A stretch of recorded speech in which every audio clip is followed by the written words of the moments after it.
Rafale के बाद Sukhoi 30 MKI विमानों ने 8 घंटे की लगातार उड़ान से एक नया इतिहास रचा है। ये बड़ी खबर आ रही है। सुखोई विमानों ने हिंद महासागर में ये उड़ान भरी और इस दौरान पूर्वी पश्चिमी दोनों ही तटों कवर किया। इस दौरान हवा में ही विमानों में ईंधन भरा गया। 31 मई को 4 राफेल विमानों ने ऐसी उड़ान भरी थी और तब 6 घंटे की उड़ान के दौरान विमानों ने जरूरी मिशन को पूरा किया था। ये बड़ी जानकारी निकलकर सामने आ रही है। तो हिंद महासागर पर सुखोई विमानों का मिशन और 31 मई को 4 राफेल जेट ने 6 घंटे उड़ान भरी थी। अब आपको दिखाते हैं रणभूमि में सुखोई का यह मिशन कितना अहम था और क्यों 8 घंटे की लंबी उड़ान सुरक्षा और क्षमता के लिहाज से इतनी ज्यादा मायने रखती है। हिंद महासागर में भारत की हुंकार। राफेल के 6 घंटे के मिशन के बाद हिंद महासागर क्षेत्र में सुखोई का शौर्य। भारतीय वायुसेना ने एक बार फिर बड़ा शक्ति प्रदर्शन किया है। राफेल फाइटर जेट्स के बाद अब सुखोई 30 MKI ने हिंद महासागर क्षेत्र में 8 घंटे की नॉन स्टॉप उड़ान के साथ एक नया इतिहास रच दिया है।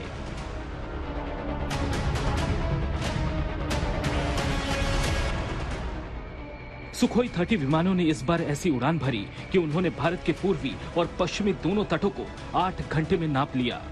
हिंद महासागर में शौर्य का प्रदर्शन चीन को सीधा संदेश है, जो नौसेना के साथ वायुसेना की धमक दिखाता रहता है।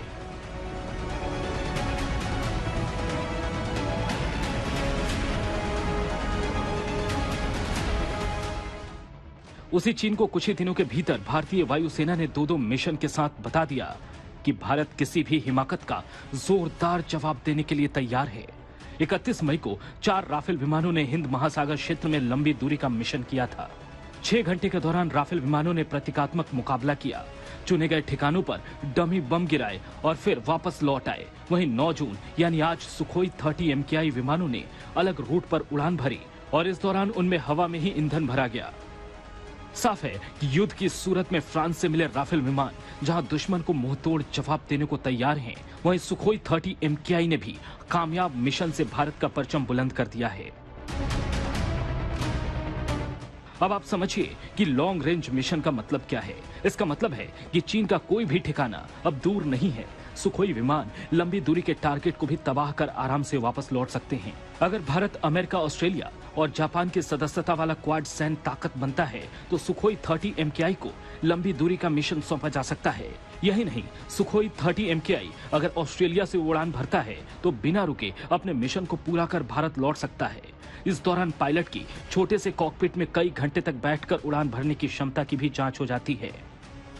ट्रेन या बस में सफर करते समय भी कुछ देर के लिए उठने या थोड़ा बहुत चलने फिरने की गुंजाइश होती है, लेकिन लड़ाकू विमान में एक पायलट अपने सीट से उठ नहीं सकता। ऐसे अभ्यास उसकी भी परीक्षा लेते हैं। सुखोई विमान लंबी दूरी तक उड़ान भर सकें, इसके लिए हवा में उनमें ईंधन भरे जाने की जरूरत होती है। इसका अभ्यास करने के लिए रिफ्यूलिंग विमान IL-78 MKI ने इन विमानों में कामयाबी से हवा में ही ईंधन भर दिया।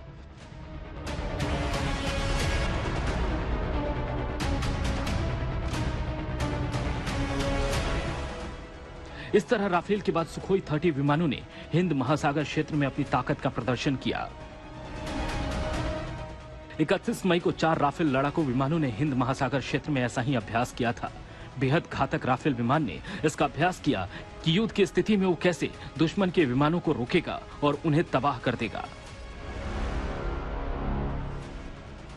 अब आपको दिखाते हैं 31 मई को 4 राफेल विमान उड़े थे, तब उन्होंने किन इलाकों को कवर किया था और कैसे हवा में ही उनमें ईंधन भरा गया था। 4 राफेल विमान पश्चिम बंगाल के हाशिमारा से मिशन पर निकले थे। दूसरी तरफ आगरा से ईंधन भरने वाला विमान रवाना हुआ। पश्चिम बंगाल की खाड़ी के ऊपर राफेल विमानों में ईंधन भरा। फिर राफेल विमान यहां से उत्तरी अंडमान के इलाके तक पहुंचे और फिर वापस अपने बेस पर लौट आए। भारतीय वायुसेना के लिए यह अभ्यास बेहद अहम है, क्योंकि हिंद महासागर में चीन की गतिविधि बीते दिनों में काफी बढ़ गई है। यही नहीं, हिंद महासागर भारत को उसके पड़ोसियों और दूर के रणनीतिक साझेदारों को आपस में जोड़ता है। इसके साथ ही सुरक्षा के अलावा भारत के व्यापारिक हित भी इस महासागर से जुड़े हैं। ऐसे में भारतीय वायुसेना ने 9 दिनों के भीतर लड़ाकू विमानों के साथ 2-2 मिशन कर अपनी ताकत और अपनी तैयारी का प्रदर्शन किया है। आज तक ब्यूरो।